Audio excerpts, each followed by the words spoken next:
Good afternoon to everyone joining us. My name is Giulia Pavesi. I'm a researcher on space governance at the Leuven Center for Global Governance Studies, and it's my great pleasure to host and moderate the 10th lecture of our high-level spring lecture series on the role of the European Union in fostering a European space ecosystem. From its very foundation in 1975 and as documented by its convention, the mandate given by its member states to the European Space Agency has been to provide for and to promote for exclusively peaceful purposes cooperation among European states in space research and technology and their space application. Born as a procurement agency implementing the programs of its member states, ESA has gradually evolved to put its technical management and indeed procurement skills also at the service of other realities and organizations. On the global European space governance level, this has taken the form of an evolving, reinforcing cooperation with and support to the European Union, acting through the European Commission in implementation of dedicated delegation agreements. And in this light, today's lecture will review the role that ESA has assumed in support of the European Union, the forms that such ESA contribution has taken, and the trends that appear to mark its future evolution on the way to fostering a European space ecosystem. And in fact, our distinguished speaker of today is the ESA head of the Procurement and EU Administration Department, Mr. Stefano Fiorilli. After practicing as a private lawyer in Brussels in the field of corporate law and merging and acquisition, he joined ESA as a contracts officer and held a number of management positions up to his present executive one. Mr. Fiorilli has been publishing a number of articles in the field of commercial law and public procurement. He is a faculty member of the International Space University, where he served also as president of the Academic Council and has been teaching of the ESA procurement process to a number of industrial and academic circles, including the specialized Masters of Space Studies at Leiden University and KU Leuven. Before we start, let me make two small remarks. The presentation will last approximately an hour and a half, an hour and 40 minutes, and then the Q&A will follow. Please make sure to submit your questions already during the lecture in the dedicated question box. You should find it on the right side of your screen. Moreover, this lecture will be recorded and published afterwards on our YouTube channel. And now, without further ado, Mr. Fiorilli, the floor is definitely yours.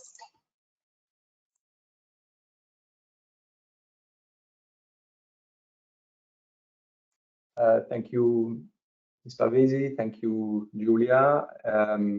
Good afternoon to all of you. It's, of course, a little bit singular to have to interact with you in these conditions, looking at my screen and not looking at you.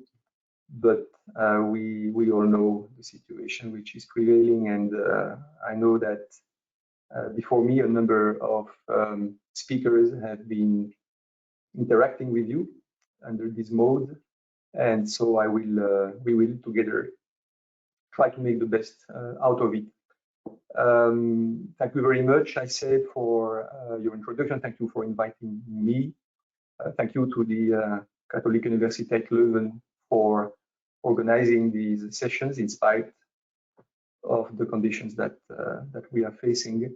And I'm aware that I'm actually standing, but sitting in front of you as the last speaker in the series of modules that have taken place under this thematic of fostering a European ecosystem for space.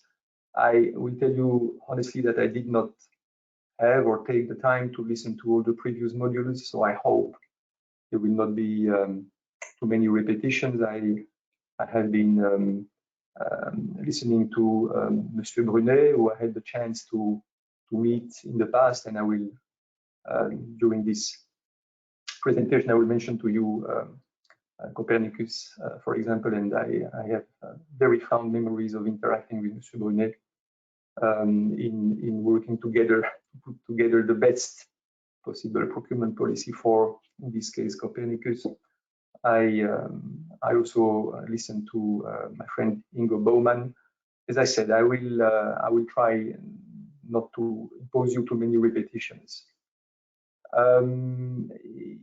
Yes, indeed, Julia, you were reminding I'm a lawyer by education, and I'm now practicing procurement at ESA since quite some time. You probably see on the slide the title of my position. I think that might be somehow symbolic of a number of things I will try to share with you this afternoon. The Procurement Department in ESA, which is a self-standing structure, for example, separated from the legal department, and being in charge of all procurements, and by the way, purchases, has some years ago gotten another part in its title, which is, as you see, the EU Administration Department. And in fact, the idea that we had when adding to the Procurement Department this notion of EU Administration Department was somehow maybe precursor of a number of things that we are witnessing today, that was to really reinforce the role of ESA as a full partner, a full contributor of the European space policy at large. Basically, this EU administration part of my department is concentrating, for what concerns administrative things, so not the programs, but indeed procurement, finance, compliance, to some extent legal, all what has to do with offering the best possible management, administrative management to the European Commission these days for the programs that we are conducting on their behalf or under their delegation. So you see that this was somehow already a little precursor element, as I said, to what we are as an organization anyway trying to do. So not a lecture, by no means a lecture. What I think I'm trying to propose to you is a journey, a little journey together on where we come from. I think it is always important to see where we come from and what have been the different steps of the evolution that is continuing today. For sure, what are the particular roots of the different actors, where they come from, and what is their maybe inner mandate, and to see how this is all converging and how we, I hope can be contributing to this fostering of a European ecosystem for space. The structure that I am suggesting to you and that I will follow more or less rigorously, we'll see how it goes, is the following one. I will, I think, put things a little bit in context, although of course I know you know ESA, but maybe trying to indeed wrap up the background and the context. Definitely, when we are aiming at fostering the ecosystem, we want to have an idea of what is the context as well in terms of space economy.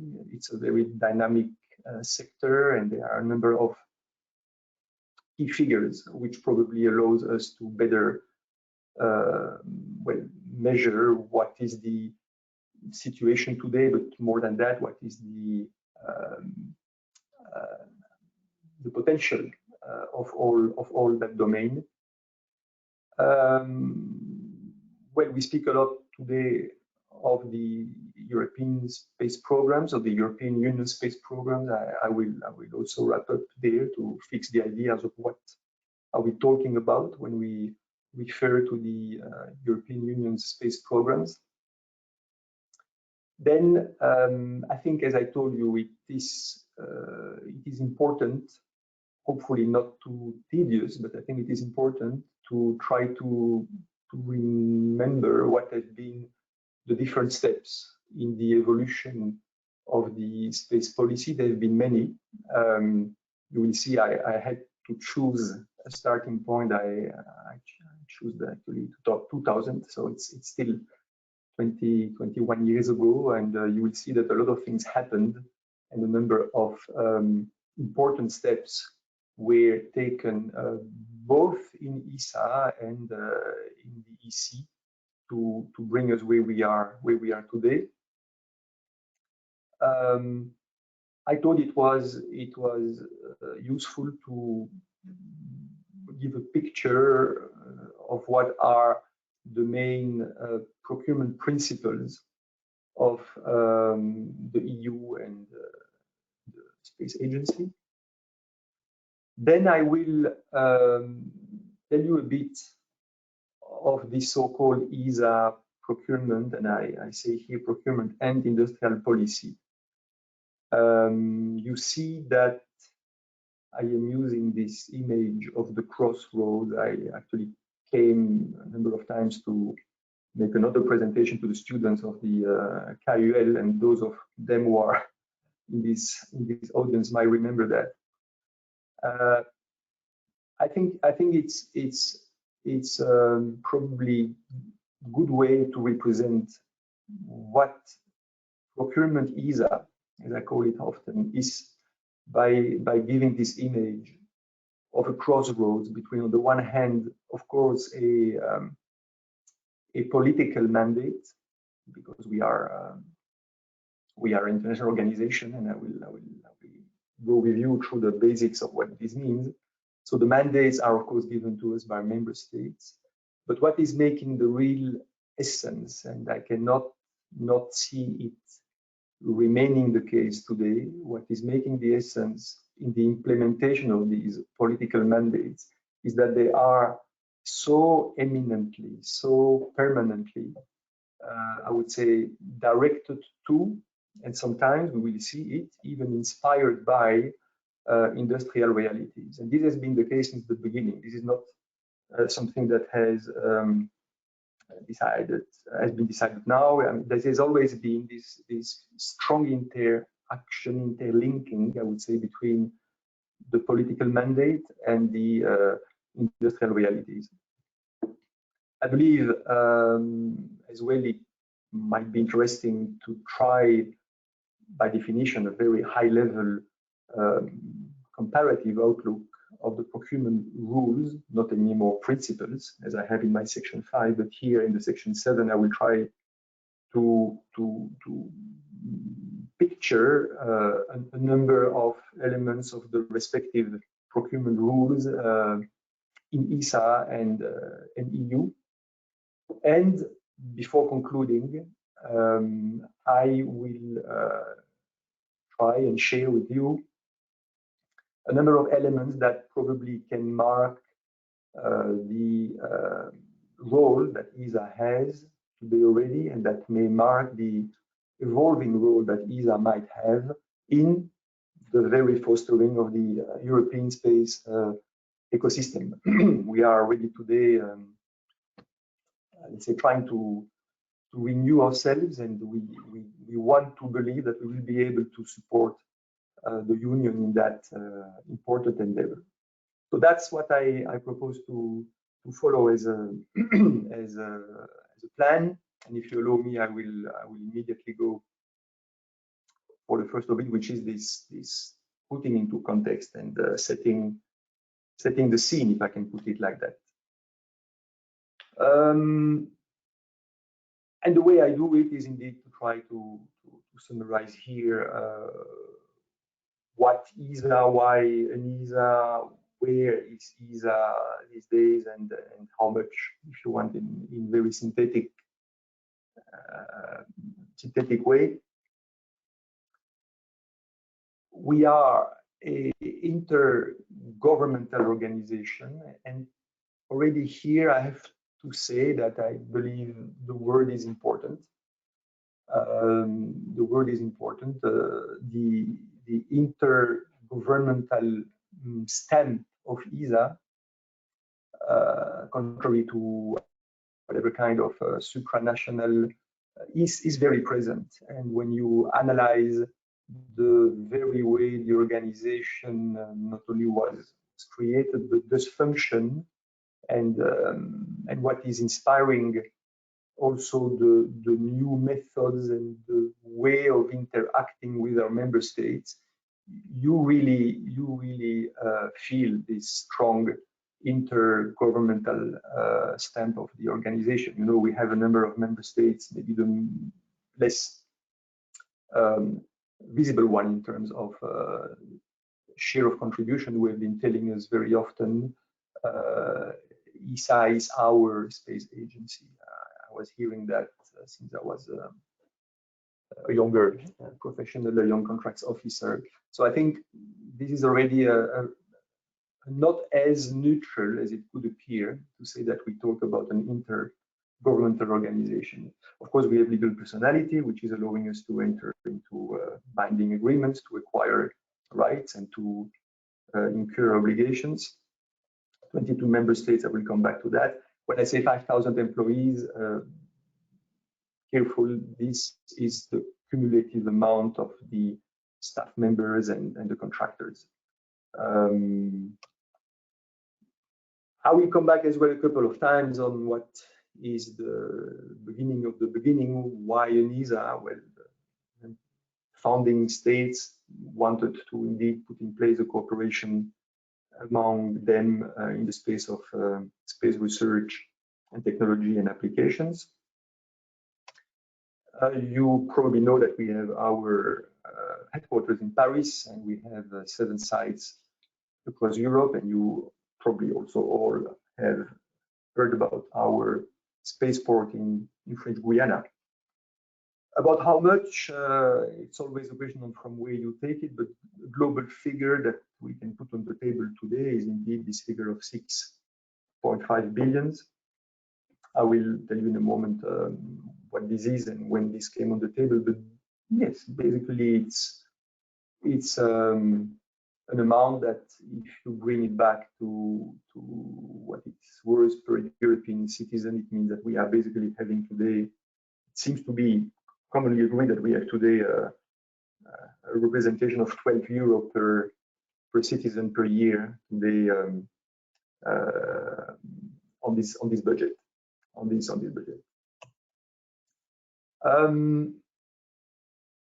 I told you, and I think that Ms. Pavesi was also indicating that when she was introducing our get together this afternoon, providing, promoting cooperation among member states, space research and space applications. Come back to it as well. I will come back to that because I'm always struck, and I have to say, when I get back to this article of the ESA Convention. The ESA Convention is actually the basic charter that is regulating all our functioning, and that is a document that the founders did draw up together when they decided to create the organization. I think it is fair to say that the organization has a very large footprint in the space domain. We are, as an organization, active today, in fact, in every area of the space sector. We have always considered that space science and technology was the backbone of the backbones, I would say. So you will always see that space science and technology are, let's say, the very basic of what ESA is doing. More than 80 satellites developed, tested, and operated since the creation of the organization in 75. And as you see, quite a number of launches that took place from Kourou. All let's say launch vehicles taken into account from the Ariane family, Vega, and you know that in some years we also have Soyuz, which is being launched from Kourou. So this is giving you, let's say, a very broad illustration when we say that we have a rather large footprint in the space sector. 22 member states, you see them listed here. You know that not all ESA member states are members of the Union. We actually have 19 states which are members of the Union, and we have in addition Norway, Switzerland, and we have the UK, as you know. We have a number of cooperation agreements. Bulgaria, Croatia, Cyprus, Lithuania, Malta, and Slovakia. Slovenia and Latvia are associated members, and we have Canada, which has been since years a cooperating member. We have a long-standing cooperation agreement with Canada, which is therefore participating as well to our program. I was telling you large footprint, and if you see here, we basically have the entire span of typologies of programs. If I take probably the diagonal from space science, I was telling you, which is the very backbone to telecommunications, which is the domain very much in contact with the so-called space economy and space business world, going through human space flight, Earth observation, operations, navigation. We'll be talking a lot about it. These are all covered by our programs. About the programs, maybe to tell you a few words on the governance and the way the programs are being organized. The governance is a very simple one, if I can put it like that. We have a constant, I would say, dialogue and mechanism between the Council, the member states, giving a mandate to the executive, my Director General, and the Director General is implementing the mandates and the programs which are given to him by the member states. There are two kinds of programs at ESA.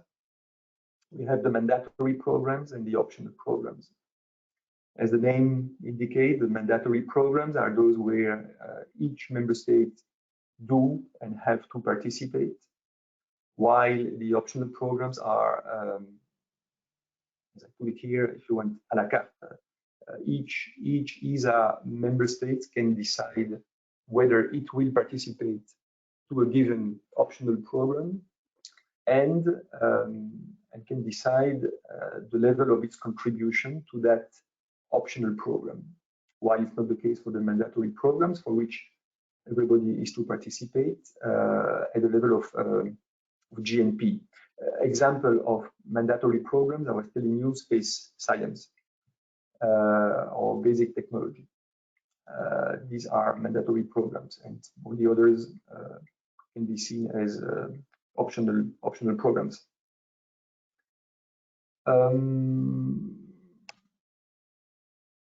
We are located, I would say, almost everywhere. I would say there is a very wide, if you want, presence of the agency. In Europe, we have the centers that you probably have heard about. We have the headquarters, I told you, in Paris. We have a very important technical center in Noordwijk, Netherlands. We have an establishment in Rome, in Esrin, in Frascati. The operations center is in Darmstadt, Germany. We have a center in Redut, Belgium, one in Madrid, when I'm sitting this afternoon. These are for the ESA establishments. And then we have a number of ground stations, as you see. We have offices in Washington, in Moscow. So in one word, like in 100, a rather wide, let's say, presence of the agencies worldwide. In terms of budget, I was putting on the table a moment ago the figure of 6.5 billions, and this is a budget that we have for 2021. And what I am sharing with you here is the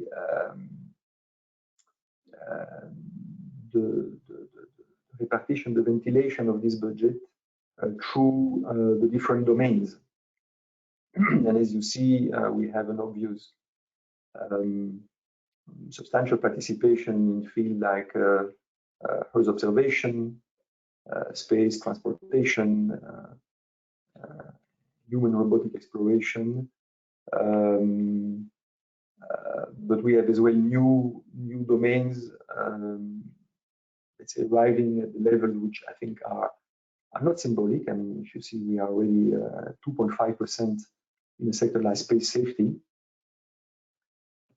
So that's a way to show you a little bit how the ESA budget is divided for 2021. This is another representation, and this is showing what have been the levels of subscription during the last meeting of the ESA Council at ministerial level that we had called Space 90 Plus, which took place in Sevilla in 2019. And again, this pie chart is showing you what not only the levels, but as well the spread, the relative importance that these subscription, which actually are covering a time of 3 years, were for the different areas of activities. And again, I think I don't need to comment too much, but you can see there again per domain where the priority is and where member states decided for these next 2-3 years to subscribe programs. Of course, we talk about the optional programs, as you see, and the mandatory one, you see, scientific program.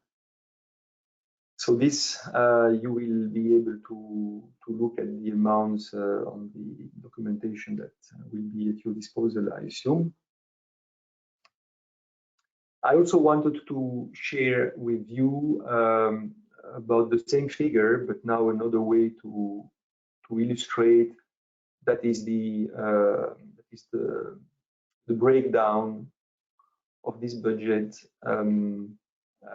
also per member states, where you can see the relative contribution and participation of these member states to the budget 2021. And I think again you will not be particularly surprised to see the respective level of contributions of our member states. What is important and what I think is very much into the context of what we are reviewing together this afternoon is to see that we do not only have here the budget funded by these member states, but you see as well the percentage of contribution by I would say third parties. So you have 67% of this income, which is actually from the member states for the visa programs and activities sensu stricto. But then you can see that you have also absolutely less than symbolic contribution from third parties. I was mentioning EUMETSAT, which is contributing to a number of our programs in the field of meteorology. As you know, Meteosat, METOP, a number of other incomes, but very important and symbolic for what we do this afternoon, to see that today the part of the funding which is coming from the EU is already at 26%. And if only with a view to these figures, fortunately not only for that, but if only for that, we take the measure of the importance to be ready, to be able to offer to this situation the tools and the, I would say, even status of mind that a modern and agile organization wants to offer. 26% income from the EU. Okay, so that was to set a bit the scene, as I told you. If we try now to briefly give us an idea of the space economy context, well, first of all, we need to try to put things in perspective. And when you take today the estimated value of all the tenders that are published in a publication which is called the European Public Procurement Journal, covering all the domains, all the directives, you come to an amount of 545 billion euros. That's the first mark that I'm putting on the table. Then when you look at the revenue that the global space industry is estimated to generate in 2040, you come to $1 trillion compared to what we have today, which is 350 billion. We used to say that these figures talk for themselves. And another, I think, important element to bring on the table is that today it is globally recognized that every euro which is invested in the space sector is returning an average of 6 euros in the economy, which, of course, is showing how essential this sector is for the today and tomorrow growth, competitiveness, and we'll talk about it as well, high-tech employment. So that's the first, if you want, series of very high-level marks when we try to understand what is the context in terms of space economy. Then if we try to map a little bit what is the level of investment in space, these figures are from 2019, you see that the public sector sees worldwide an investment of 67 billion. In Europe, it is 10.4 billion. So you see that the growth of this public investment has been higher in Europe than in the world.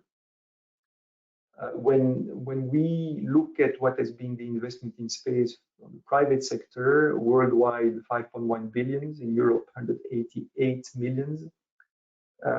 This is investment in European startups only in this figure, but obviously there you see that there is a even higher increase over the last years, if we take it from 2015, than worldwide. So this as well, I believe, is something which is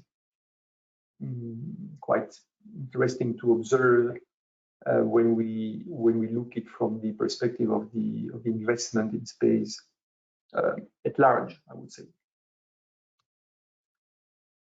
A number of other key figures is the one.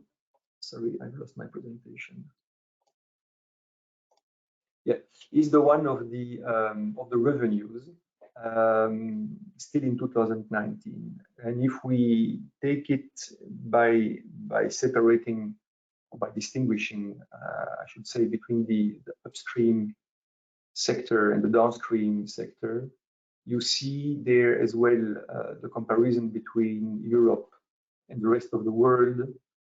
It is obvious that the figures talk for themselves. There we have a rather, let's say, lower increase over the last years, but it is an increase as well. It is obvious that in the upstream revenue, upstream sector as well, there is an increase. But then, of course, when you go to downstream, this is where the evolution is the more obvious, both worldwide and in Europe.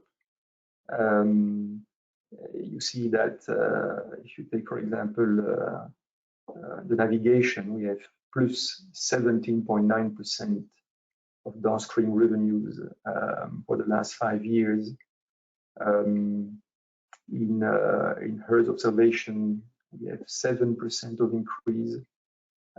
Telecommunication, we had a bit of a downturn, which are due to particular market conditions in that sector.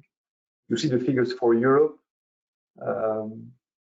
plus 20% growth since 2018. And when we try to map all that to a share of the global market, you come to navigation covering 25% of the global market considered. Earth observation 21%, and telecommunications still 25%. So it is obvious that if we would need to be convinced of the fact that something is happening, these figures are just confirming it. And again, I think in terms of putting into context, it is something which is interesting and maybe even important to keep in mind.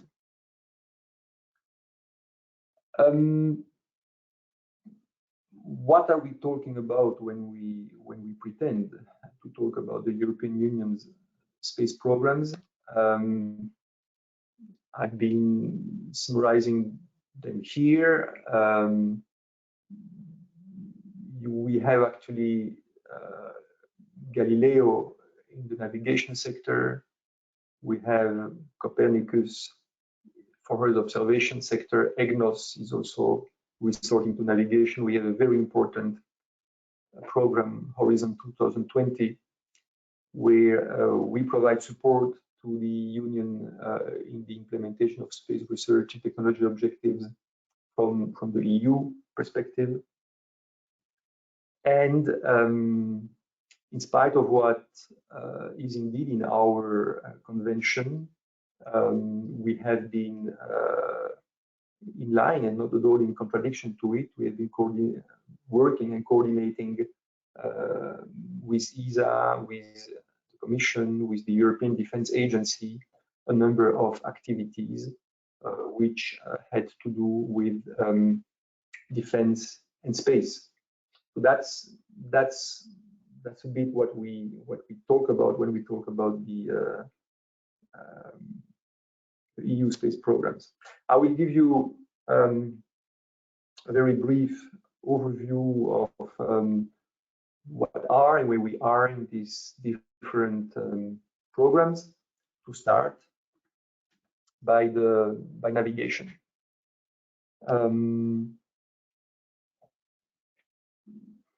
You know, or we will just recap together that the EU satellite navigation strategy is based on 2 programs, Galileo and Egnos.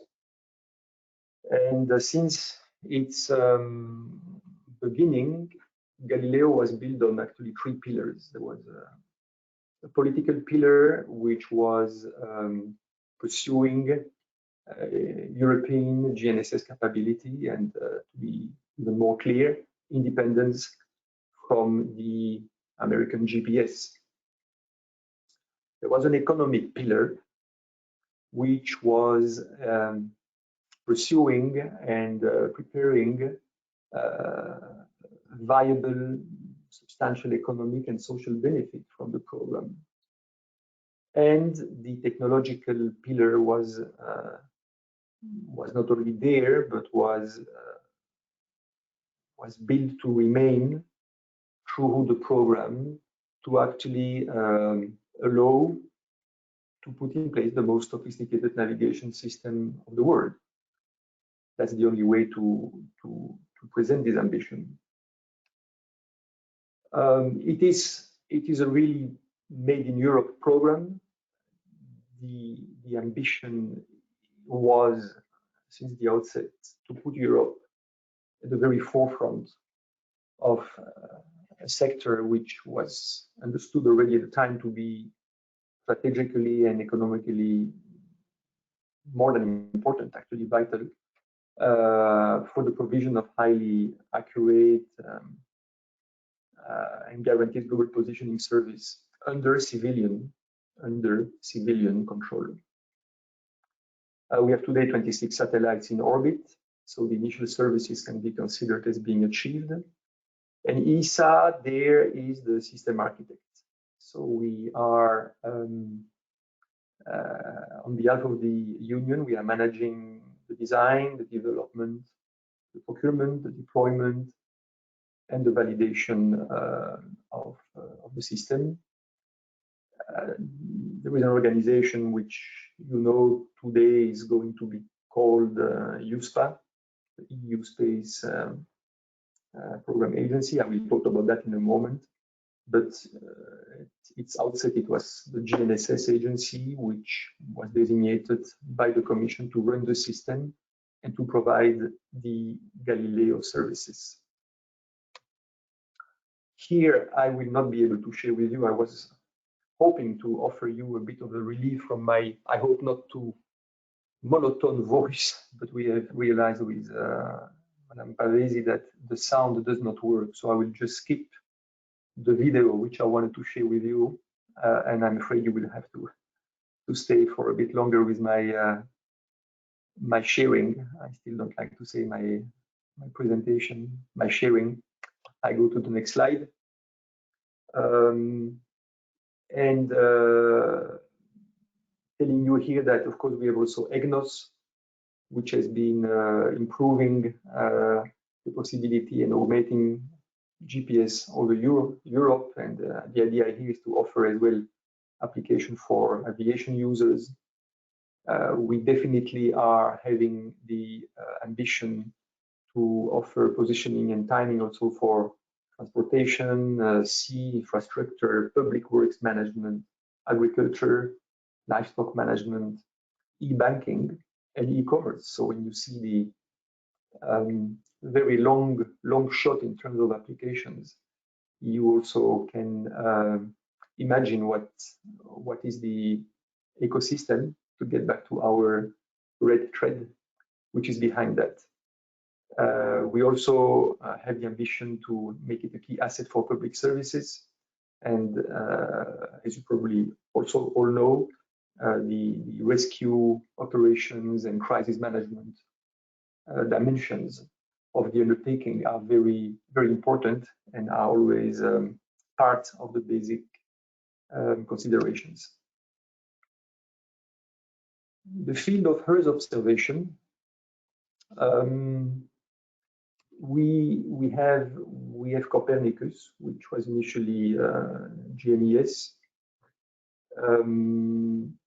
We have had what I would call a first generation of Copernicus missions called Sentinels, and they were developed already at the time to address the EU policy requirements in the field of Earth observation, which were in that domain taking, I think we have to bear the expression, which were having the importance and the ambition of a really European New Deal in the field of Earth observation.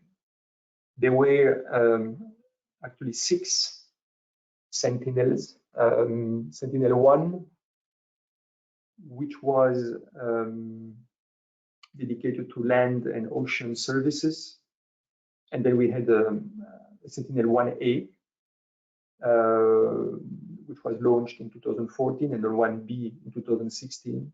Sentinel-2 was dedicated to land monitoring. The first satellite was launched in 2015 and the second one in 2017. Sentinel-3, that was dealing with ocean forecasting, environmental and climate monitoring. The first one, 2016, the B in 2018. 4 and 5 had to do with atmospheric monitoring payload. 2021, 5 was dealing with atmospheric monitoring, and the Sentinel-6 had to do with oceanography and climate studies. Very, very important programs and very important policy instruments of our union, which is, as you know, at the absolute inspiration position to define environmental and, as you see, monitoring policies. Another component of the Earth observation leg, I would say, of the EU space programs are what we call the high priority candidate missions, the HPCM, to talk in terms of acronyms. And you have them here. Maybe I will not mention one by one all of them. You see that again, we are talking here of missions which are addressing absolutely crucial and central European policy ambitions, concerns. I mean, I will take the first one, the CO2 mission, which is, of course, at the very center of all what we are talking about when we talk about Earth observations, investigating the causes of the climate change. You say that indeed we have a number of them talking about effect of climate change. We have a mission which is relating to the surface of the sea temperature and ice concentration. I'll let you look at that. I don't need to read all of them out, but I'm sure you understand that we are here at the very center of what, as I said, the European concerns are. Taking it from the point of view of the procurement, I was mentioning to you when I started, Monsieur Brunet, who I had the chance to work with at the time, the devising of the procurement policy for these HPCM has been, I had the chance to be part of it, an absolute model of cooperation between the European Commission and the agency. And I have to say, it happens to be one of the very last challenges that I've had the chance to carry. It has been absolutely extraordinary to be able to devise a particular procurement policy between the two organizations, to launch the invitations to tender in a full pandemic situation, to get the offers, to evaluate them with the European Commission.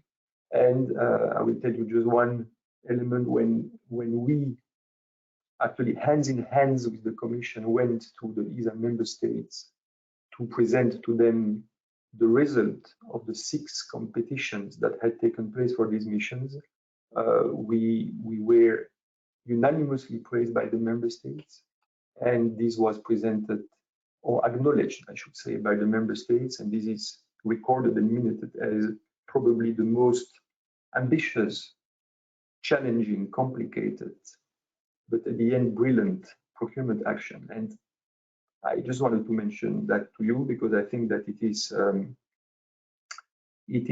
fantastic to have managed, and I repeat, hand in hands with the Commission, what we did in the procurement action on these missions. So that is for what can be devised, I would say, and presented of what is the European Union space programs today. I'm not going to ask you to bear with me. It will be a little bit long, but as I said to you, I think it's important to try to see what has happened over the years that have built and marked what is today the ESA EC cooperation. The story starts, or I decided to tell you the story as from the year 2000. In 2000, there is a joint ESA EC document that has been actually mandated by the ESA Director General Rodota, which is called Towards a Space Agency of the EU. It's a so-called wise men report. Who were the wise men, just for your information, curiosity, interest? It was Mr. Carl Bildt, who was a former Swedish Prime Minister and UN envoy to the Balkans. It was Mr. Jean Perlevade, who was the president of the Crédit Lyonnais. And it was Mr. Lothar Spath, who was the CEO of Jenoptik in Germany. In fact, you can imagine that the idea was to get a combination of high-level political, economic, and industrial expertise. And what the report actually said, did, was to try to provide for independent access. I mean, to propose, to recommend, excuse me, that the organization should be made in order to provide independent access to space, to progress on science, to implement the decision of the European navigation satellite system, Galileo. And in addition, this document was foreseeing and proposing that the European Council should define the European space policy, that ESA should be, quote unquote, the space agency of Europe, and that the Commission should define the regulatory framework under which space activities are to be conducted. In 2001, there is the creation of a so-called Galileo interim support structure to support the definition and the development phase of Galileo. In 2002, there is a council regulation setting up the so-called Galileo joint undertaking, which was seen as a management vehicle for the development and validation phase.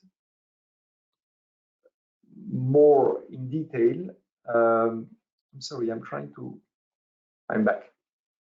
The purpose of the joint undertaking, the GU, as we were calling it at the time, was to set the management, the development, the validation phase for the Galileo program. The tasks were the integration of the Egnos in the Galileo program, the implementation in cooperation with the agency of the Galileo development and validation phase, and the launch of the first series of satellites, actually 2 experimental and 4 operational ones, with the ground segment. And important to note that in 2007, at the end of the joint undertaking, the activities of the GU were transferred to the, at the time still called GNSS Supervisory Agency. In 2003, we have a green paper on the European space policy, which is aiming at initiating a debate on the medium and long-term future of space for the benefit of Europe. 2004, we have a so-called framework agreement between the, at the time, European Community and ESA. What was the aim of this framework agreement? To secure Europe's independent and cost-effective access to space, to support community policies by using space technologies, space infrastructures, already with a view, as you see, to support sustainable development, economic growth, and employment. So we start to see here more and more, obviously, the link to real policies, being them global or sectorial, to optimize the use of the expertise and available resources, contributing, you see, to the consolidation, cooperation between the community and ESA, and to achieve a greater coherence and synergy in the field of research and development, including, I think you see at the end of that last bullet, the network of technical centers, which at the time was meant to cover as well a number of national agencies, public national centers, which were supposed to be gathering together into a so-called network of technical centers. We are in 2007, where we see a resolution on the European space policy. That's a resolution of a body that is created called Space Council, which is actually the joint meeting of the Council of EU, the member states of the Union, and the Council of ESA, the member states of ESA, meeting together in a council meeting called Space Council. And they presented their vision for Europe and the general strategy. There it was decided to redirect the Galileo program, and the system was planned to be deployed by 2013 with full funding from the Union's budget. ESA was put in the role of a delegated procurement agent to manage space-related activities with the rules of the community and to technically support the community as an expert in all space-related activities. In 2008, we had an important regulation of the Parliament and after that the Council on what is called the further implementation of the European satellite navigation programs. What did that regulation mainly bring and or cover? First, it was decided that the deployment phase would be fully financed by the community. The total budget approved for Egnos and Galileo was for the period 2007 and 2013, and you see there what it was. It was decided that a call for expressions of interest would be launched for the procurement of the infrastructure of the system. It was more than decided, it was provided that one would maximize to the extent possible competition in line with the procurement principles of the community, providing wide access to new entrants and small and medium enterprises, while of course always ensuring technical excellence and cost effectiveness. The regulation foresaw that a delegation agreement would be concluded with ESA that would set out which would be ESA's tasks. As you see, mainly procurement of the work packages in accordance with the community procurement rules and safeguarding open access and fair competition. Quite important, we come back to it later. The regulation was providing for that due account would have to be taken of the protection of the so-called essential interests of the security of the Union, including export control requirements. Again, as a way to maximize competition, competitive tendering would be enforced, and the GSA tasks would be defined as security accreditation, preparation of commercialization of the system, promotion of applications and services. We continue, if you bear with me, our journey, and we are now in 2008-2009, where we have the GMES Space Component Program Optional Program. This was further funded under the FP7 by the EC, and it was later called Copernicus, which I just presented to you in the form of the first Sentinel generation, and what we are doing now, which is this second generation, if I can call it like that, the high priority missions, which I just explained to you. 2009, of course, super important date, Treaty of Lisbon. And we have the Article 189, which is an element of our common Bible, at least for us lawyers, treaty for the functioning of the European Union. And that's the first time that we see space introduced, formally speaking, as a competence of the Union. The Union is supposed to draw up a European space policy. It may promote joint initiatives. It may support research and technological development and coordinate all the efforts needed for the exploration or exploitation of space. The Union, says the treaty, shall establish appropriate relations with ESA. There is as well a call for the establishment of all the necessary measures, which may take the form of a European space program. You see that we are completely on the trajectory, and normalization of national laws of the member states. 2013, another regulation of the Parliament and the Council on the implementation and exploitation of the European satellite navigation systems. This is the so-called Gnss Regulation. What does it say? Well, first, it covers important financial period 2014-2020. That's the one we were actually living under until not so long ago. A number of rules are put in place in relation to the implementation and exploitation of the systems under the European satellite navigation programs. Again, a delegation agreement to be concluded with ESA.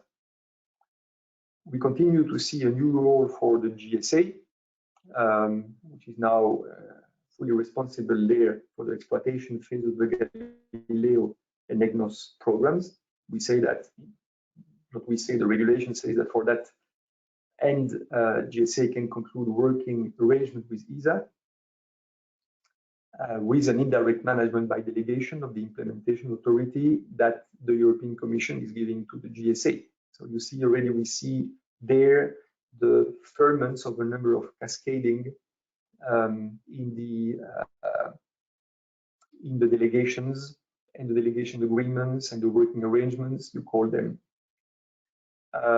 Finally, the regulation sets a number of general procurement rules, which again have to do with important elements like open access, fair competition, transparent and timely information, communication, and level playing field for all potential bidders. I am detailing you all these elements because you will see when I present you a bit later what are the main elements of the respective procurement systems, that in fact they are more than close to each other.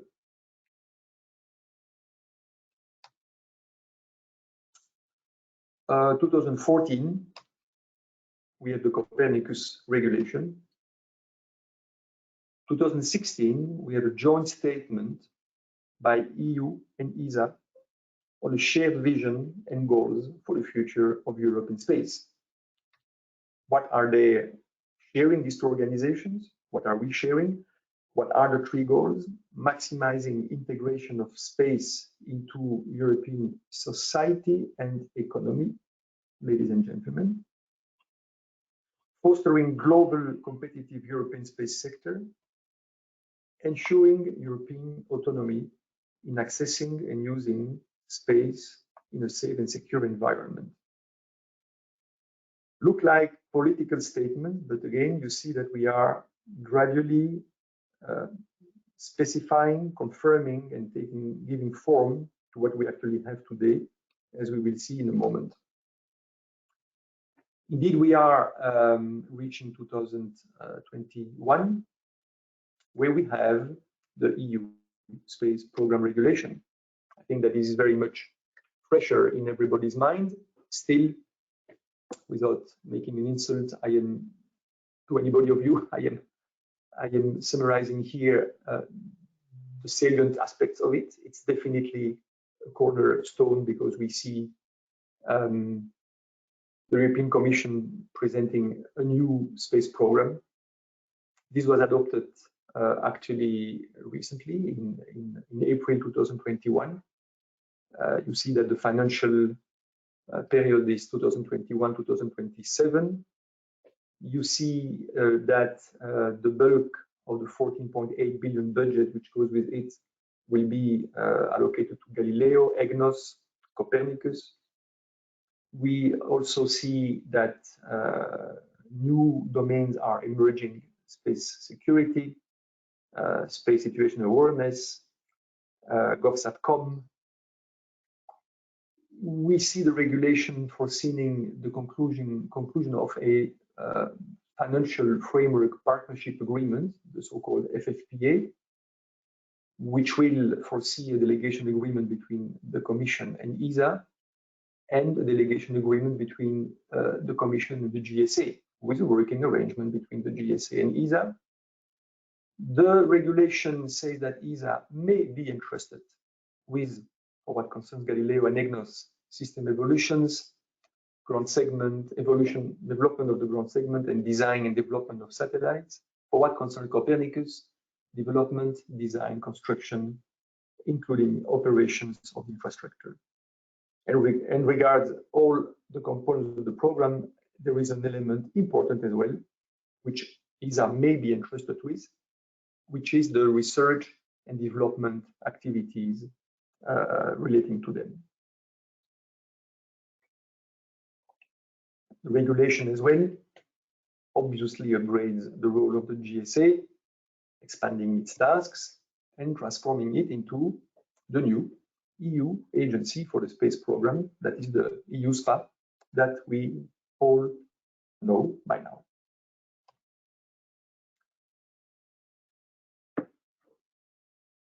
Let me now go to the part of the sharing that I propose to dedicate not too much to the space program, space policy, but a little bit on the procurement aspect of all this. Very short section, the next one, because I don't think we need to be too long since they are not so far from each other. What are the main, maybe I could have called them basic procurement principles of the EU and ESA? Well, you have them here. In the Union, we have the Article 160 of the so-called EU Financial Regulation, and the main principles are transparency, proportionality, equal treatment, and non-discrimination. In ESA, we have a document approved by our member states, by Council, which is the ESA Procurement Regulations. That's not a spelling mistake. I'm talking about the EU Financial Regulation and the ESA Procurement Regulations. Article 10 of the ESA Procurement Regulations lists as guiding principles transparency and fair and equitable treatment, the most economic and effective employment of the agency's resources, implementation of the industrial policy, and no distortion of competition. I have to say, without being advocating anything, that it is important to say that the ESA procurement rules have been recognized by relying on the same principles and have been recognized as offering as well the best possible value for money. This has been recognized by the authorized instances also in the Union. Of course, we have to say things as they are. The notion of implementing an industrial policy as part of the guiding principles is something that, as you say, is specific to ESA. And the question then could be what happens on that aspect when you are working the ESA by delegation of the EU, by the Commission. Well, because they are specific to ESA, they are a priori not applicable to the programs which are delegated to ESA by the Commission, or to the part of the program which is delegated to ESA by the Commission. What happens is that sometimes we can find the way to adapt them for the ESA funded activities. I will come back a bit later if I have some time, and I'm sure I can find the time. And if you have questions later on what is this or this context of industrial policy. But for the time being, I prefer to leave it like this. These are, if you want, the comparative presentation of the guiding principles. And as you see, we are very much playing, I would say, within the same ballpark. In fact, I will do it now, yes. When we talk about ESA industrial policy, first of all, I believe, again, the context has to be always brought back. Today, in ESA, we have, I say here, 85% to be conservative, but I can tell you there are years where we are much closer to the 90 than 85 on contracts with European industry. I used to say as well, ESA is actually a procurement agency. I used to say very often to the entire program teams in ESA, we are all procurement officers, because they are. Not only the contracts officer of Yohili's team are procurement officers. In ESA, we are somehow all procurement officers. So, what is this ESA's industrial policy? What are its objectives? First, and again, I absolutely no shame to put it as first, ensuring that the member states get a fair return on their investment. You all know that this is one of the rules of ESA industrial policy. We have a system of geographical return on the investment of the member states. The difficulty is when we fall in the trap of being reductive, and when we fall in the trap of saying that ESA industrial policy is only this, and it is much, but really much more than that. In fact, in addition, and in parallel, and in cohabitation with that first objective, we also have the objective to improve the competitiveness of European industry. I would say at absolute equal importance. And at equal importance, we have the objective to maintain and develop space technology. And at equal importance, we have to do all that by exploiting the advantages of free competitive bidding. Except, says the rule, when this is incompatible with objectives of industrial policy. Am I going to deny to you today that it is sometimes a challenge to combine all that? No, I'm not going to deny it to you. It is sometimes a challenge, but it is this ability to combine all them which is making, I believe, what has been always and what continues to be today, more than the dogma, the guiding principle of an industrial policy à la ESA. We try to do all that.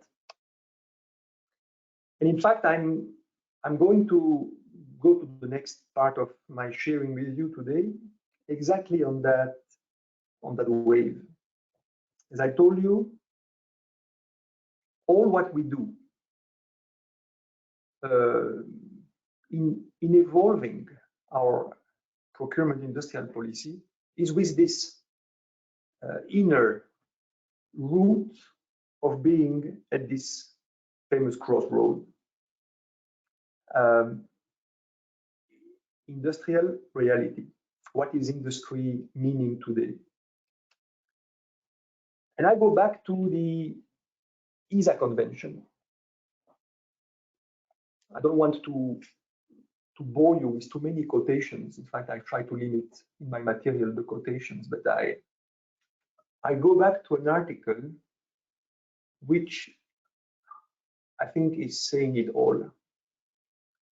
The ESA Convention, I remind you, as written by the founders in 75, said that our industrial policy was designed to improve, we have seen it, the competitiveness of European industry.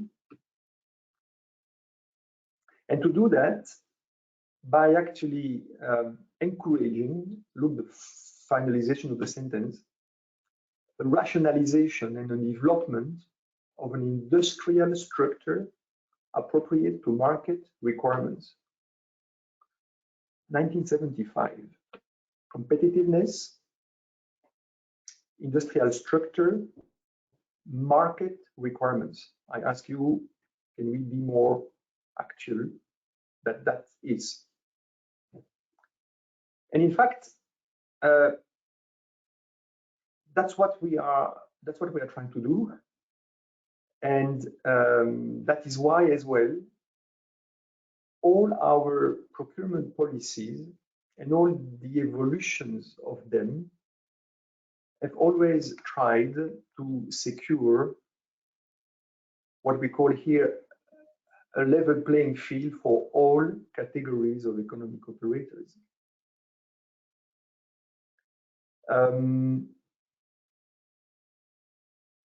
That means that to do that, we need to make sure that our procurement policies are always following the evolution of the European space industry.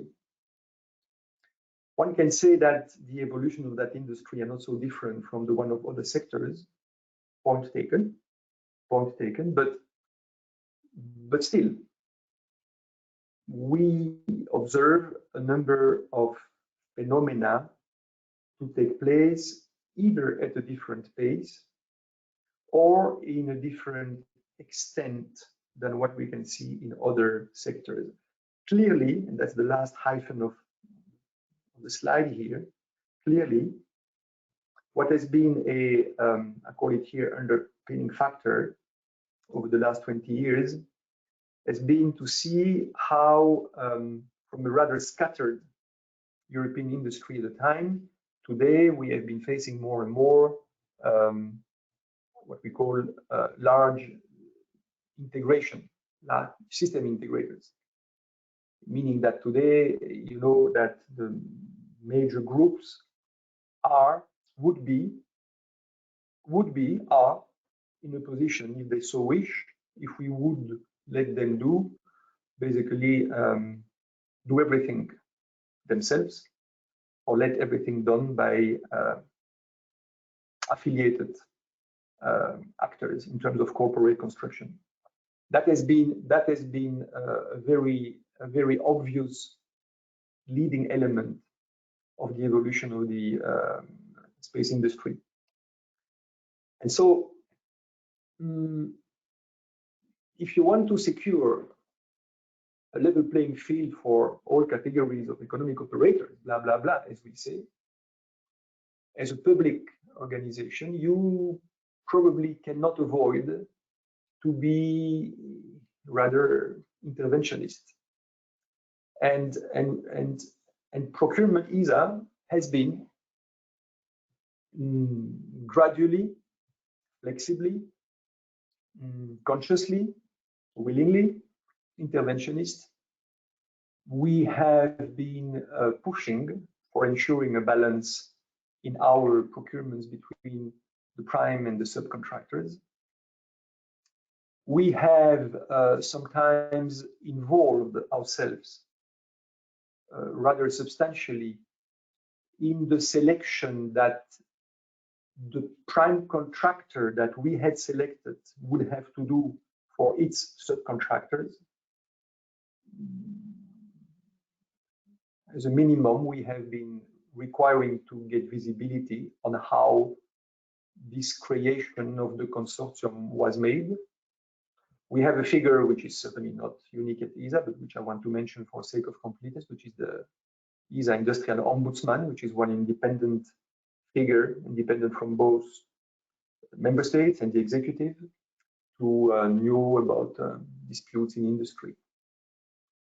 Another element of the evolution has been a growing categorization of European space industry. I've seen a new expression popping up in my organization these days, which is taxonomy, but we talk about the same, no? We talk about agreeing on the categorization of actors. Large space integrators, I told you, primes, groups, small and medium enterprises, of course, and recently we see the emergence of actors which are neither large space integrators or groups nor SMEs, but which are mid-caps, and in fact to be complete independent mid-caps. I told you interventionism, and that took the form in the procurement process of what we call industrial policy requirements. When we get an invitation to tender out, to invite for offers,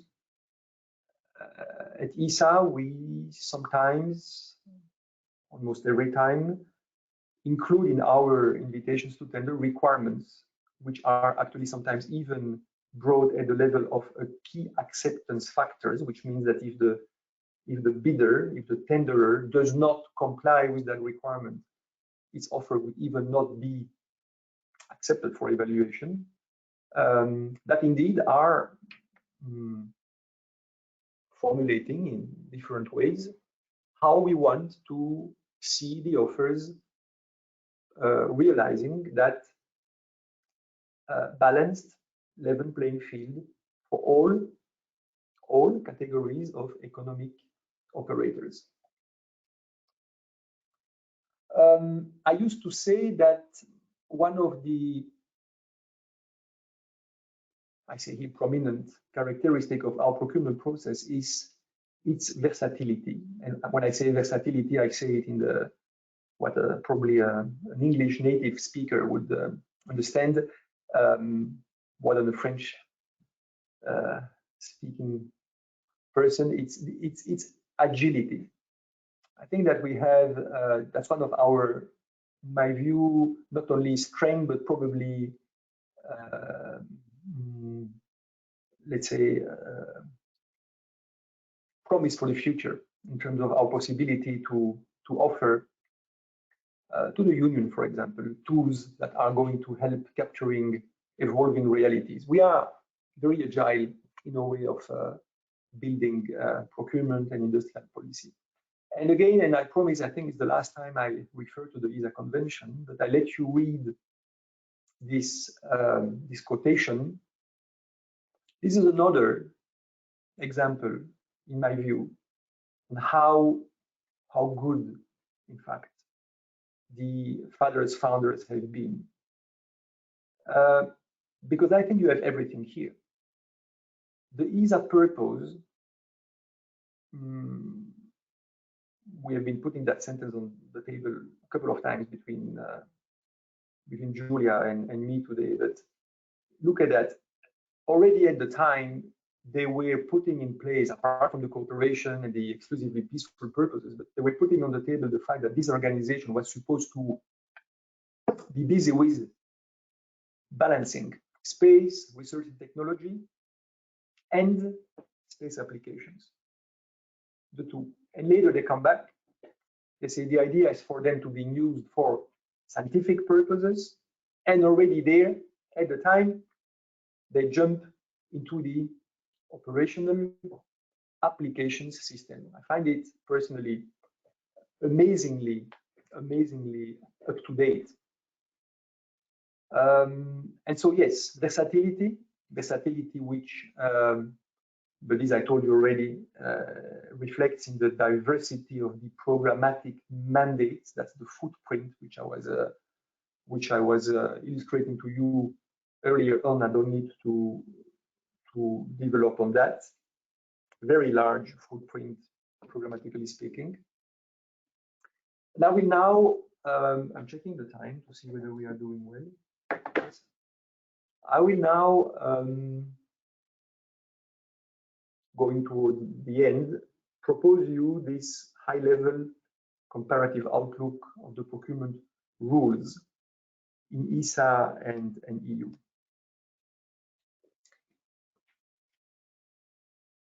If you take ESA, it is a fact that by history, ESA is an exclusively space-oriented organization, and the procurement regulations are tailor-made for what I call the R&D space sector. In front of that, the EU financial regulation is not space specific. I mean, the mandate of the Union is, as we know, much, much, much wider and much all-embracing. And so the financial regulation actually is an umbrella that covers all kinds of procurements that the EU bodies are initiating and conducting. ESA has developed a regulatory framework and policies that are therefore very much tailored to that particular ecosystem, but not benefiting, of course, from the global view and global applicative view that our colleagues in the Union and the Commission have. In fact, for the EU space is a relatively recent endeavor, but space contributes to a very rapidly growing, even if the portion of the overall budget remains relatively modest, but we see the growth, and I hope that you have been getting the message to what I was showing to you already. We obviously see the growth and the importance of space and the central role that space is actually acquiring in the European policies. The ESA procurement regulatory framework is, in fact, very much connected to what I was presenting to you before: competitiveness of European industry, industrial structure, and market requirements, specific space market requirements. In the EU financial regulation, the overarching principle is competition. In fact, that regulatory framework does allow non-EU participants to take part in the procurement process. This is I hope it's not too dense for you to read, and if it's not possible so easily in real time, we'll do it later. But this is to try again to show you this comparative outlook under a number of thematics that are the participation to the procurement process, the eligibility to participate to it, the possibility to negotiate how and when, what is being done in terms of monitoring and or sanctioning performance, and the modifications to the contract. In terms of participation, you have heard me telling you we are definitely oriented towards the development of a European industry and the improvement of its competitiveness. As I told you, the Union allows for participation of entities also outside the member states, and we have the particular case of the rules, the GPA, the rules of the World Trade Organization. In terms of eligibility, the ESA procurement regulations express a clear preference in favor of European industry. Article 18 of the Gnss Regulation allows, as I told you, to limit the involvement of companies to third countries, if justified by the protection of essential interests, and I make you as well the reference to the public security or the compliance actually with the Union export control requirements. Negotiation Under the ESA procurement regulations, we can have negotiation of the offer after that it has been submitted by a bidder, it has been evaluated, and it has been eventually recommended for contract award. And I have to say that we feel that in a domain like what I call R&D space, quote me or don't quote me, someone was saying we are not buying washing machines. I have to say that this flexibility is sometimes helpful. The fact is that under EU financial regulation, this is not so obvious. In principle, the EU financial regulation does not allow for negotiation following receipt, evaluation, and selection of the offers. And of course, there is an absolutely understood reason for that, because this is deriving from the objective to secure not only fairness of the competition, to not allow negotiation after the competition has taken place, but it's a fact that sometimes it makes the reaching of balanced solution a bit more challenging, but we always find our way. On the performance, I think it is fair to say that ESA has developed an approach which is trying to not only handle by what I would say the stick, not only handled by penalties for late delivery, but to foresee incentive schemes, a bit of a carrot with the stick, if you want, that is seen as a management tool to help completion of the programs within the calendar boundaries. Under the EU financial regulation and the procurement policies that are also applied to the space sector, what is actually the tool which is predominantly proposed and used is the so-called liquidated damages scheme. We have been agreeing in a number of cases to introduce incentive schemes, but it is, I would say, a little bit less nominal than it is in the procurement policy that is being pursued at ESA.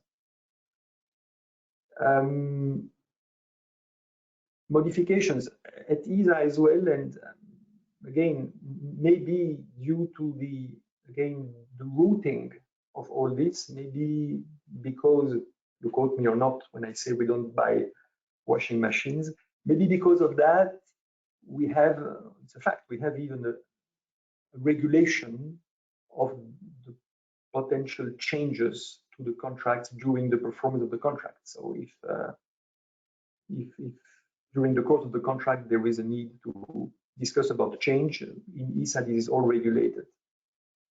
And I think it is fair to say that under ESA financial regulation, they are allowed these changes, but only under exceptional, limited, and rather strict circumstances, which is sometimes also a challenge when you try to find the best use of a procurement principle as part of the management tooling of your program. I think that's a way to maybe to express the difficulty that we might have sometimes. Other elements of comparative outlook, preliminary authorizations. Under the ESA procurement regulations and policies, we are allowed, and we do rather regularly, release what we call PATP, preliminary authorizations to proceed, which is allowing the tenderer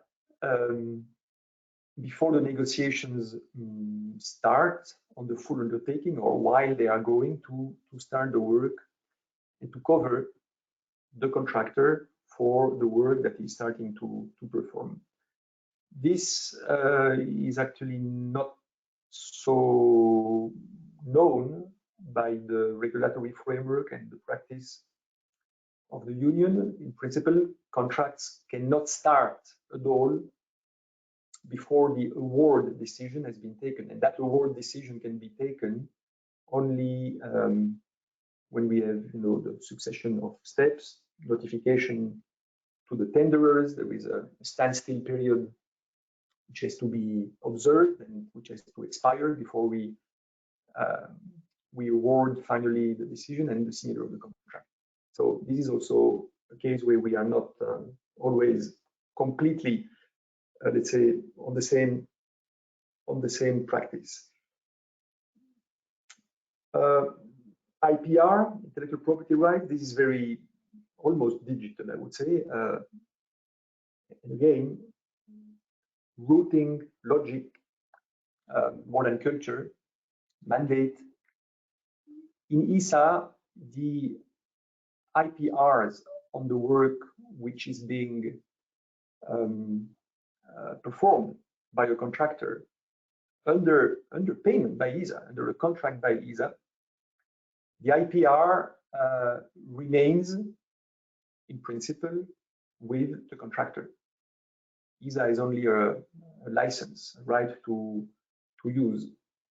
And why is that? Because in our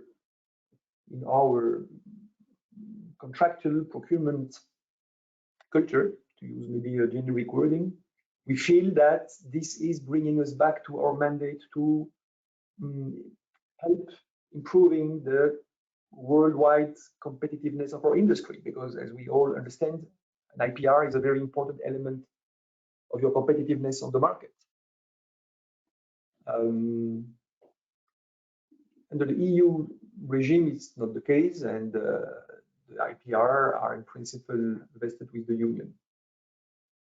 For what concerns the award and the criteria, I have to say in ESA, the qualitative aspects of the industrial offers have a very significant importance.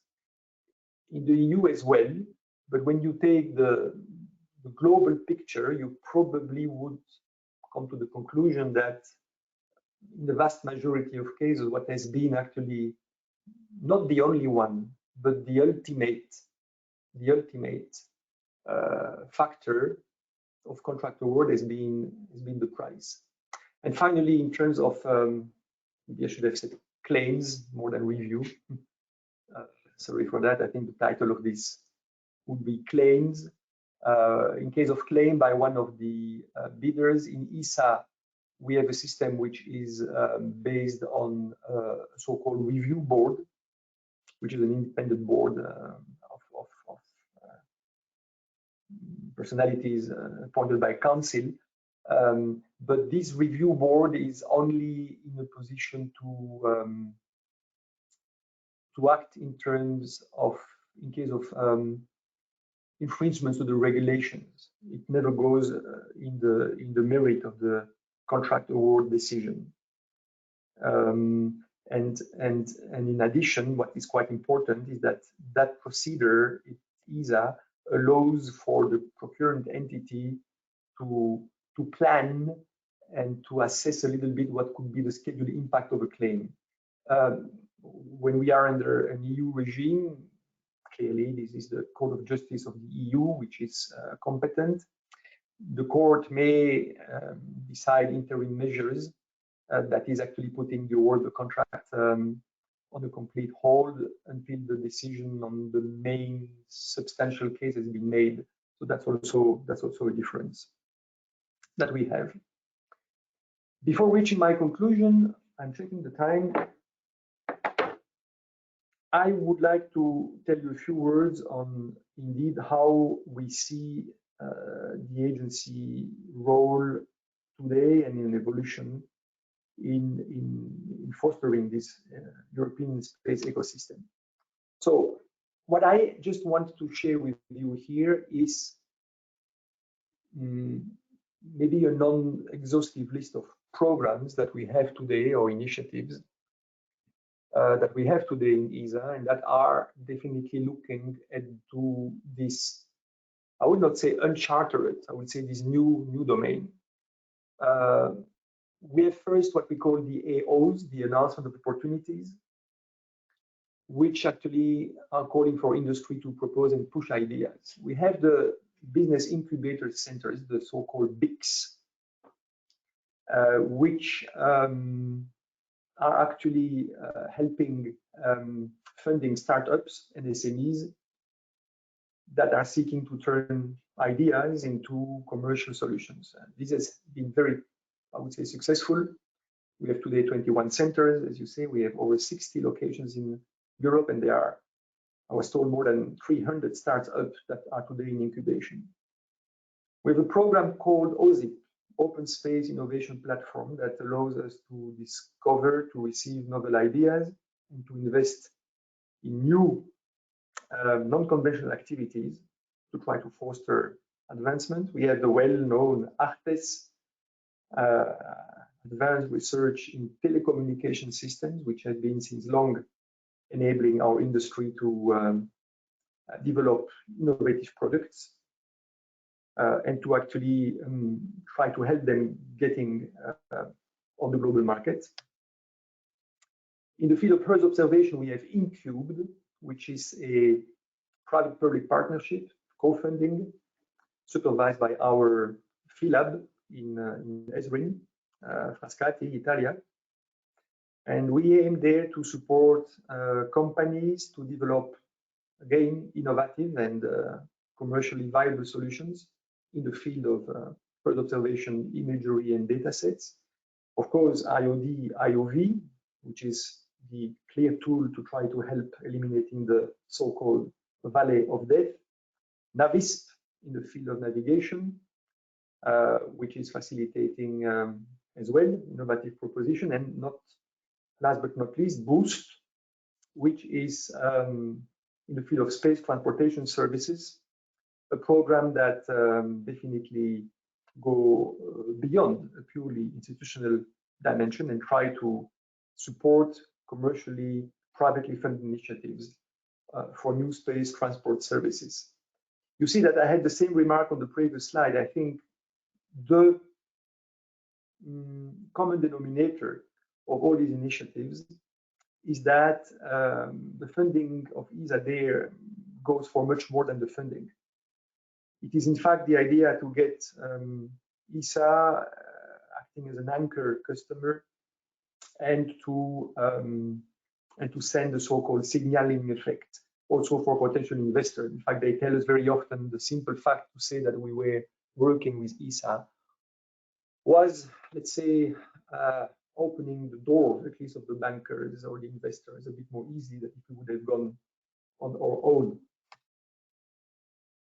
Again, my notion of versatility of our system, I believe, is something that must help us to help and to offer to the EU what we can do on the way to this fostering of a European space ecosystem. It's clear that we have to take into account the deep industrialization process of all the segments of the activities today, much more than it was years ago.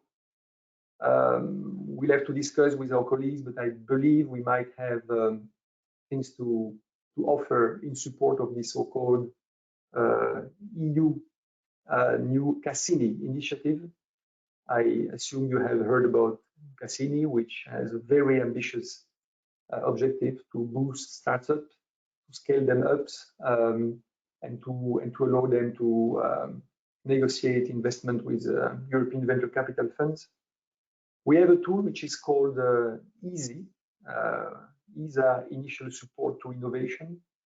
That's in fact something which allows, that is existing, that is supposed to complement my current contractual framework. We talk about small contracts, we talk about short contracts, we talk about very quick procedures, mainly, not only downstream. In orbit demonstrator validation program, I've been alluding at least to them. Obviously, we have to support large-scale IOD, IOV. Definitely, Commissioner Breton has been clear on his ambition to support a complete new, I would say, game in the field of space transportation, the notion of future lines of launchers, and we will need on that domain certainly to be able to think completely differently from what we have been doing so far. I think that we have at ESA an already existing and probably tailored procurement mindset that is actually focusing much more on accompaniment and innovation support. The idea is to procure in this domain less and less, let's say, the how, but more and more the what. And as you see, my last hyphen here, probably in the future we need to continue to work on the notion of time to contract, technology demonstration. As I said, much more limited oversight from the institution, but a focus on the result, being open to risk, and taking the business model as one of the probably basic and end-to-end, shall I dare the word, KPI element.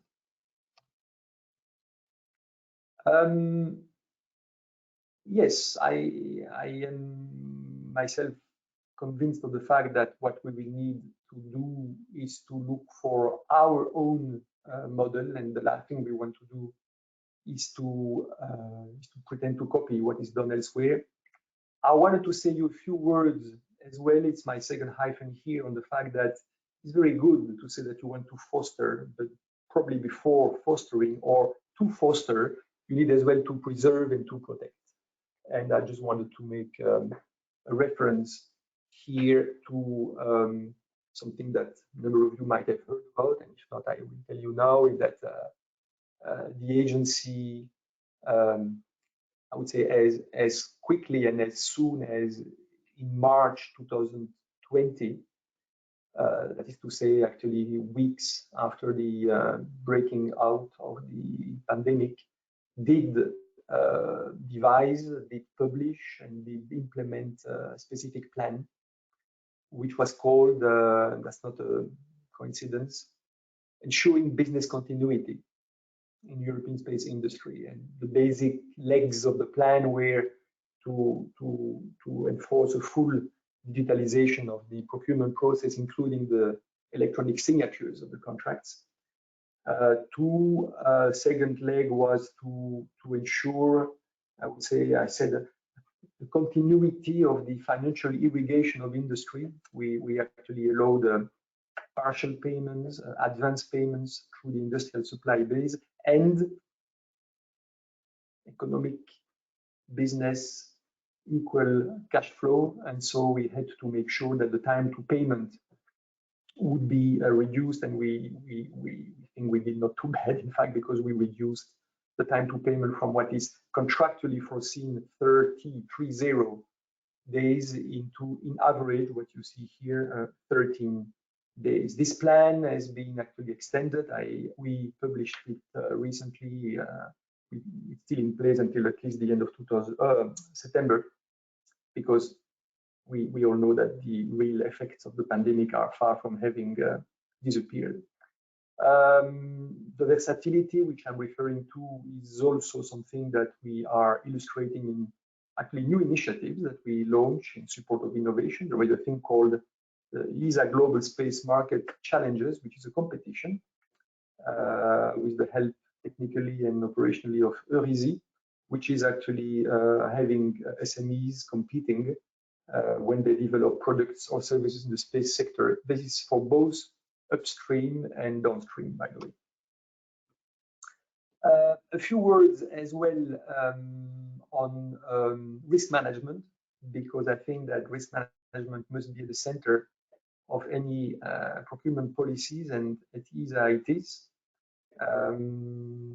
We can maybe talk about that a bit later if you have questions about it. I don't want to take too much of the time now. Just, I will leave that for later. I want to give you the time to ask me questions if you have some, because I want to conclude now. And of course, it was a question what to present to you in terms of conclusion.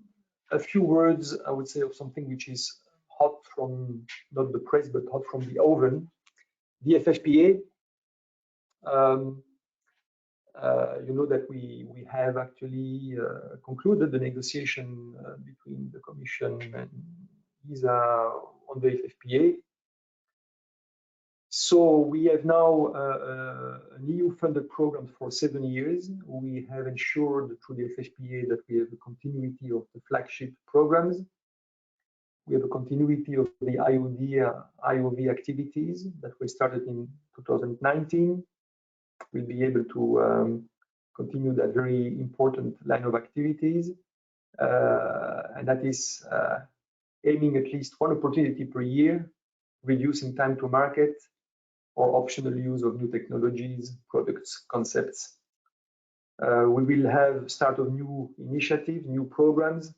We mentioned SSA, GovSatcom, as I said, when necessary, IOV for the Quantum and Connectivity Initiative. On the governance, the roles are now clearly agreed upon. We have a tripartite agreement with EC and USPA. USPA will be in charge of the market downstream activities and service uptake, including systems and operations for Galileo and Egnos. ESA remains entrusted with the tasks for system development and upstream R&D activities.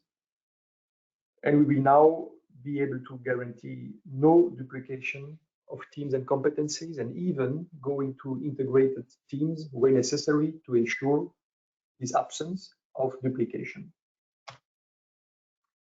This is illustrating schematically what I was telling you a bit before. You have the FFPA, which will be actually deriving first a contribution agreement between the Commission and the agency, covering GovSatcom, I told you, SSA, IOV, IOD, Copernicus, and Galileo, Egnos, upstream R&D, and there will be a contribution agreement between the Commission and USPA, which will itself result in a contribution agreement with ESA for respectively Galileo and Egnos. That was FFPA. Second element of my conclusion for you, a few words on a very important event, which is the so-called ESA Agenda 2025. This is from March 2021. The newly elected DG Ashbacher has been releasing his Agenda 2025, which is actually, as the name indicates, giving the roadmap that we will all follow in supporting him to achieve what are the priorities. Which are they? Strengthening of the relations ESA-EU, boosting commercialization, developing space infrastructure for safety and security, of course, addressing all the critical program challenges that we might face on the day-to-day programming aspect of ESA, and pursue the obviously necessary transformation of ESA to serve all these objectives. Two, having Europe maintaining its critical mass in its own priority areas. It is important to never forget that today still we have public budget for space which are 1/4 of what they are in the United States if you take a comparable size of economy. As I said, a fresh start to reinforce the cooperation between the ESA and the EU, and I think the fact that we have been materializing in a very short time now, the FFPA is a very good example of it. Two important events contemplated in the agenda. Director General Ashbacher, and I know that he has the full support of Commissioner Breton on this one, are contemplating to organize a so-called European Space Summit that would take place at the level of heads of government or states in 2022. And that would be for jointly defining a European ambition in space for the next decade. If we can do that, the result of this very high-level summit would be taken as input for the next ESA Council at ministerial level, which is foreseen to take place in 2022. So that is what I wanted to tell you for the agenda 2025. And I will conclude, that's my last slide. I'm sorry, Julia, if I was a bit longer than expected. But I will take 2 minutes more to show you that. I don't know whether you heard or you read about that, because I think that this is saying more than anything else. When we talk about a new start or an even brighter future, you have it all here. The fact is that EC Commissioner M. Breton and ISA DG Joseph Aschbacher co-signed a letter that was addressed to stakeholders, institutional ones, industrial ones, and you will see and read with me what they both stated in that letter. We strongly believe it is the right time to have a fresh start for Europe as a space power. And Europe has all it takes now to be a global space leader. We have the talents, we have the industrial capacity, we have the technological leadership, and we have the experience of ambitious space missions and programs. Only by collectively joining our forces, EU, ESA, and member states, we will be able to develop an ambitious space agenda for Europe. EU and ESA must and will work hand in hand to make sure that we are responding to the challenges ahead of us and to deliver on this agenda and in the context of the 2004 EU-ESA Framework Agreement. We want, they want, we want to reinforce our cooperation and the dialogue between EU, including EUSPA, and ESA with its unique managerial, technical, engineering, and science expertise. Thank you very much. Thank you very much. It was a very detailed presentation. We don't have so much time actually left, but perhaps we could take a couple of questions from the audience, and if you have time to answer them. The first question maybe, and you rightly mentioned actually that ESA and the EU are really now to work as partners also to boost the European stance in the space field, because indeed now Europe at all levels is a space power. So one of the attendees asked whether the relationship between the two simultaneous ESA program and the EU SST support framework, which now became a program with the new regulation, have been clarified within the new ESPA, and if so, has the coordination mechanism been negotiated, but also whether ESA is involved now in the definition at the European level of the concept and implementation of potential SCM rules. And this is the first question. And maybe I can already put forward the second question. It's actually quite interesting and new developments that we had in ESA procurement, because with the ESA Clear Space 1 mission, this has been purchased in an end-to-end service contract and does not follow the traditional process for which an ESA-defined spacecraft for in-house operations would have been developed. In fact, ESA said that this mission represents a new way for the agency to do business. One of our students wanted to know how this actually influenced the process of selecting the private partner for the mission, and whether this new scheme differs significantly from traditional procurements done by ESA. Finally, if we have time, we can also be very brief on each of the answers. Whether ESA expects to follow the same path that NASA did, for instance, with regard to procuring services rather than predefined systems. And I think you could actually merge toward the last answers. Yes, yes. Again, I have to apologize if I've been disorganizing a bit the timing, but I try to be clear. So for what concerns your first question, which is the coordination. Well, you have seen the chart that I was putting on the table, which at least gives you a first idea of how the architecture between FFPA and the delegation agreements go. Basically, as I told you, USPA will be in charge of the development of downstream applications, and ESA will be in charge of upstream and R&D activities. But of course, we have to know that these components are only at the start now. For GovSatCom, USPA will be entrusted with activities for the coordination of user-related aspects of GovSatCom, while ESA will be entrusted with activities to actually ensure, appropriate and timely preparation and the design for any future space segment of GovSatCom.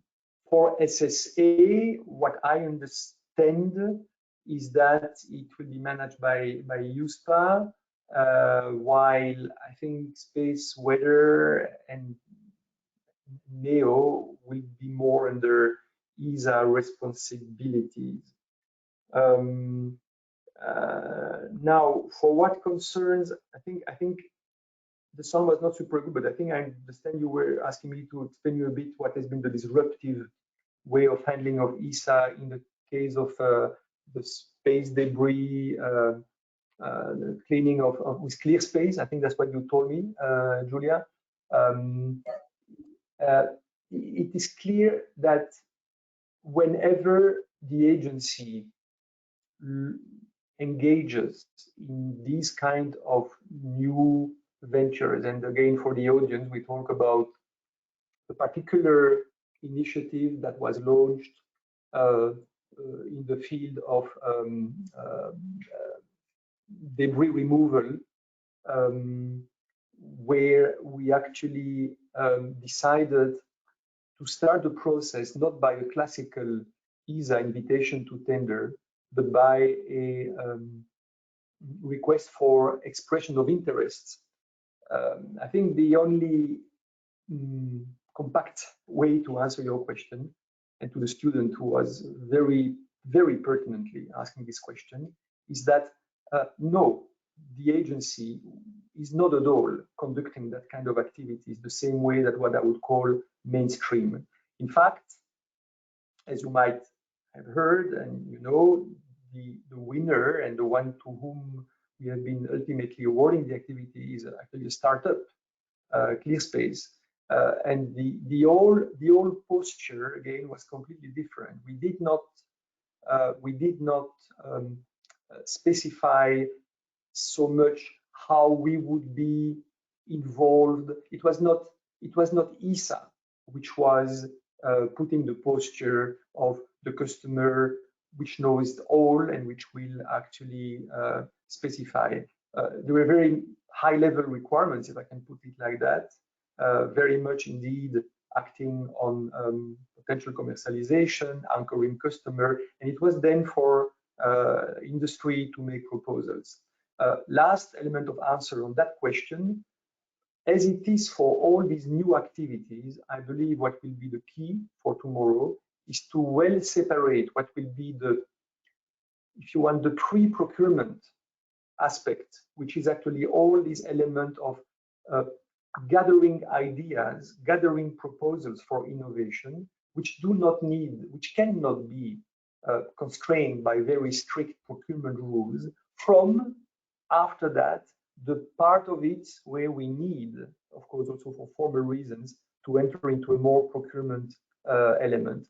But I think that's what we did in the case of the debris removal initiative, and I think that is going to be the key for the future.